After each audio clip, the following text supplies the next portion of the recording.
Okay, so the last thing on the conference today, and then I'm also going to work a word problem for y'all that someone asked about. And it is m of x is equal to 7 halves raised to the x. And here they're graphing this. Now notice that 7 halves is the same as 3.5, because if I divide 2 into 7, it goes 3 times with a remainder of 1. So this, because it's an improper fraction, the numerator is bigger than the denominator, this is greater than 1. And so it's going to be an increasing function. And then notice, if I let x equal 0, I would get 7 halves raised to the 0, and anything raised to the 0 is 1. So this one has four different graphs that you have to choose from. So one of them looks like this, and that's not it because this is a decreasing function. Then the next one looks like this, and it goes through the point over 0 up 1. And that is the one that we need. But I'm going to go through the rest of them just to show you. And then this one also is an increasing function, and that would be a possibility, but it goes to the point 1, 1 instead. So that's not it. And then the last one looks like this, and its horizontal asymptote is way down here. And so that's not it, because it's not shifted down at all. It just looks like a regular exponential function. And so that one is going to be this one right here. And you're looking for that point when x is 0, then the y would be 1. That's the point that you're always looking for. Okay, problem number 2 says q of x is equal to 2/3 raised to the x. All right, now notice that this is a fraction, and it's a proper fraction. The numerator is less than the denominator. So this base is less than 1, so it will be a decreasing function. And again, if I let x equal 0, then y would be 2/3 raised to the 0, and that would be 1. So here's that important point again. 0, 1, 0, 1. So the four graphs on this one look like this. So this one, first one looks like this, and it does go through the point over 0 up 1. And so that looks like probably it. Then I have another one that looks like this, and it goes through the point 0, 4. So that's not it. And not only that, but it's increasing. Then I have another one that looks like this, and it does go through the point 0, 1, but it's increasing, so that's not it. And then I have another one that looks like this, and it goes through the point 0, 1.5, and it's increasing as well, so not it again. So it would be this choice right here. Problem number 3 says h of x is equal to 1 minus 11/4 x. Now, first of all, don't write it like this. Write it like this. Negative 11/4 raised to the x plus 1. Because we're used to seeing that shift in the y direction, shift, and this would be a shift up. But we're used to seeing it hanging out on the end over here, not at the beginning. So just rewrite the function. And remember, the sign stays with the number, so the negative stays with the 11/4. It doesn't move over to the 1. And again, this is an improper fraction, so this is bigger than 1. And so it will be an increasing function. Now, let's look and see what happens to this. First of all, it's going to be shifted up 1. So, well, first of all, it's going to be flipped over. Let's do the flip first.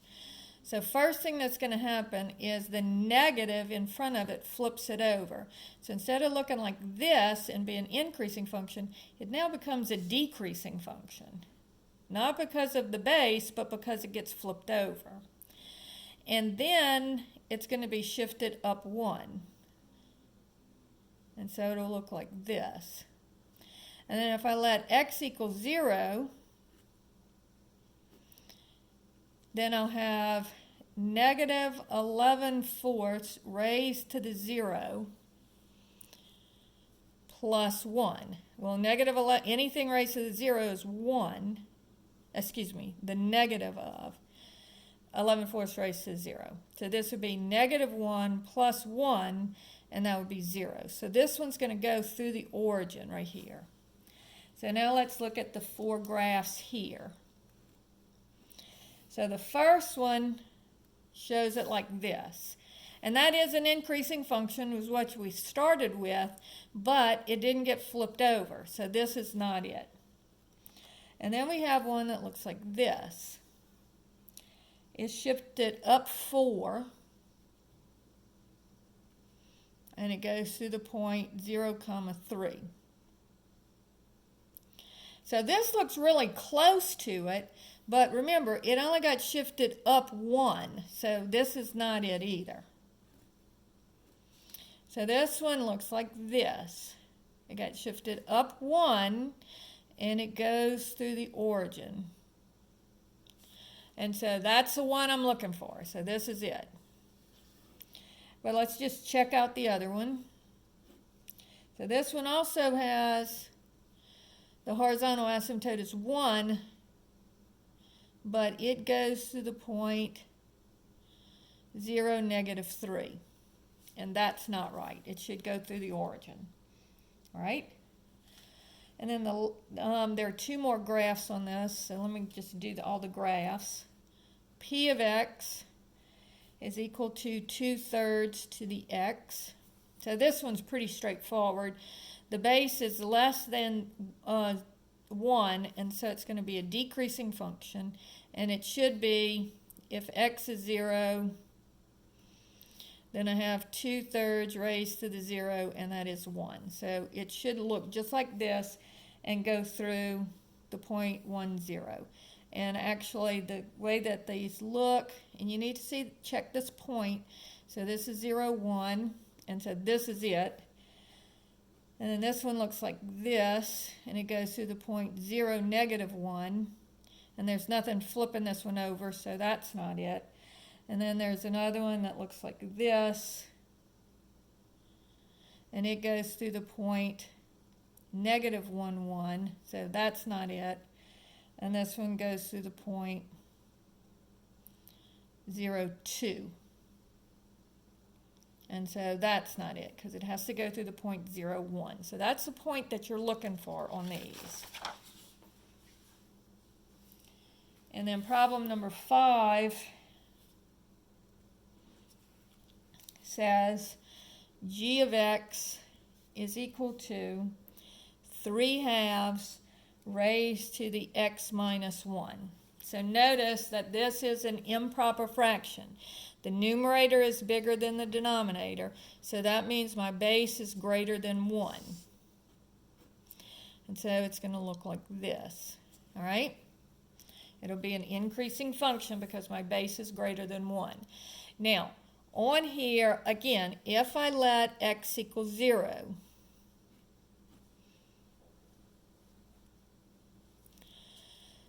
then that would give me 3/2 to the 0 minus 1. So that would be 3/2 to the -1, which would be 2/3. Now, if I make my exponent equal 0, because that's the point I'm really looking for. So if x minus 1 equals 0, then x would equal 1 if I add 1 to both sides. So let's look what happens if I let x equal 1. Then I get 3 halves to the 1 minus 1 gives me 3 halves to the 0, which is 1. Anything to the 0 is 1. So look what happened, just like we thought that it would.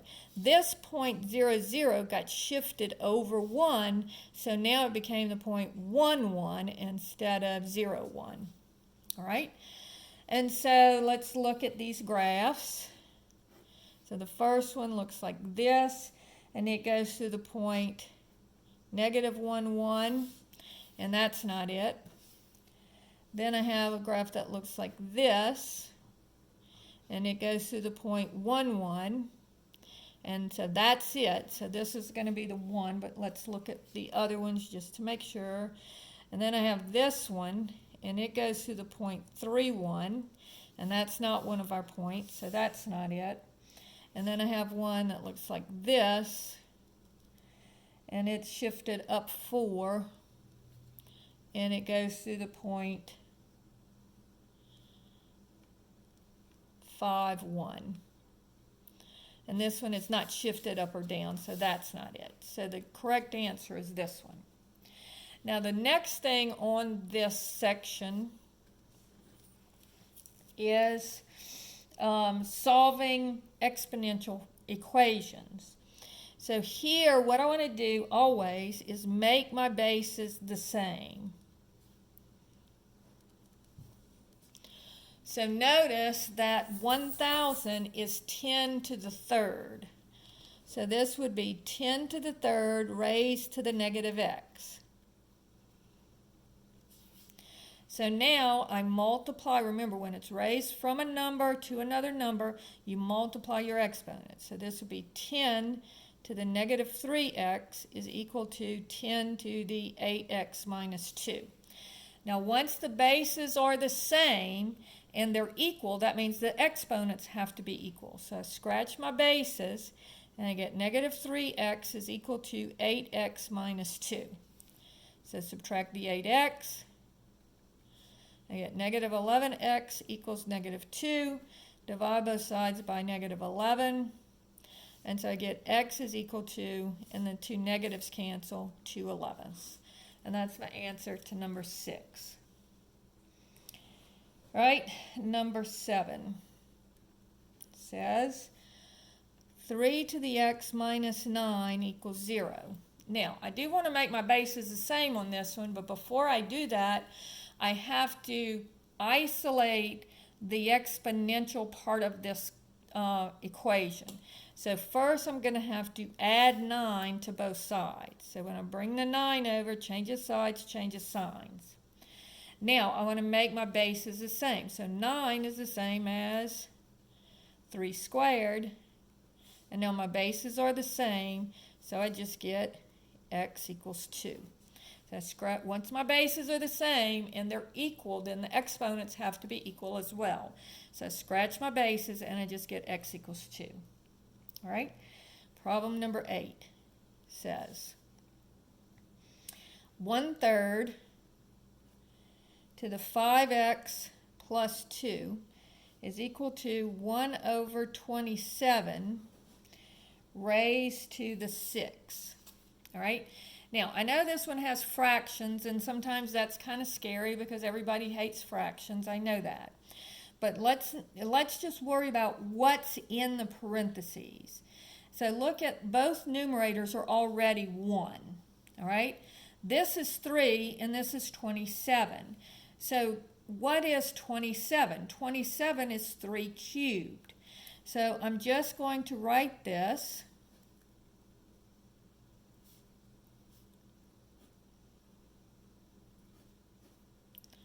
as 3 cubed, because that's what it is. So now let's multiply my exponents.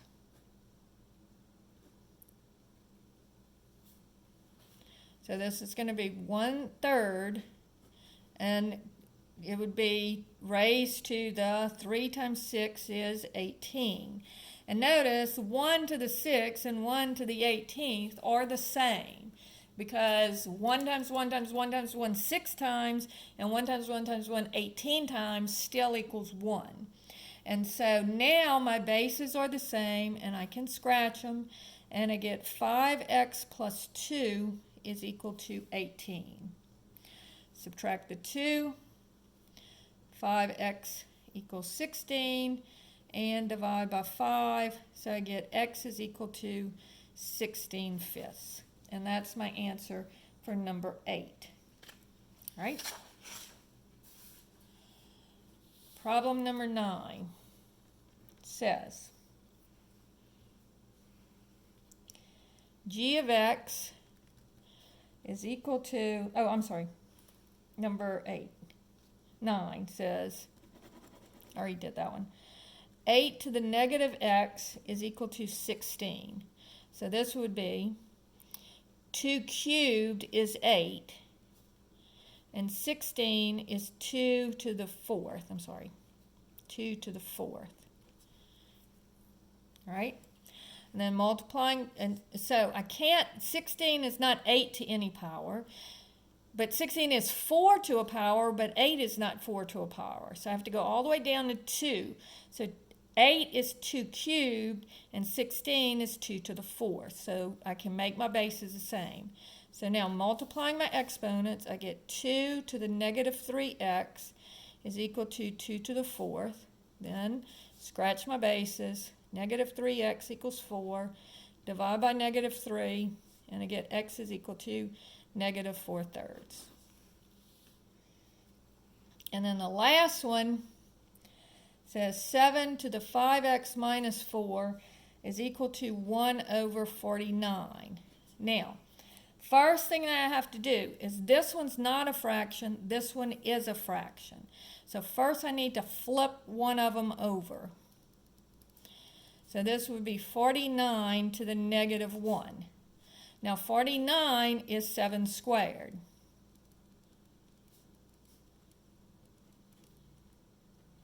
All right, so if one's a fraction, one's not, you flip one of them and make it negative. Now multiply my exponents,